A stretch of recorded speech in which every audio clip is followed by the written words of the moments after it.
নরেন্দ্রনাথ প্রথম বিভাগে প্রবেশিকা পাশ করলেও এফএ ও বিএ পাশ করেন দ্বিতীয় বিভাগে। ফলাফল মাঝারি।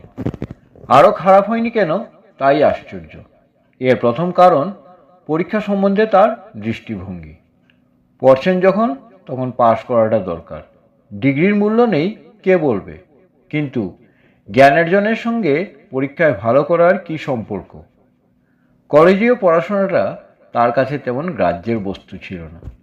বস্তুতপক্ষে পরীক্ষার আগে নির্দিষ্ট পাঠ্যসূচি নিয়ে তিনি মাথা ঘামাতেন না। পরীক্ষা এসে গেলেই ও বিষয়ে যত মনোযোগ, তাও কেবল পাশের জন্য যতটুকু প্রয়োজন ততটুকুই। অন্য সময় নানা বিষয়ে বক্তৃতা শোনা, সমকালের চিন্তাবিদদের চিন্তাবস্তুকে আয়ত্ত করার চেষ্টায় কেটে যেত। অবশ্য কলেজের কিছু কিছু পাঠ্যবস্তু তার পছন্দসই বিষয়ের মধ্যে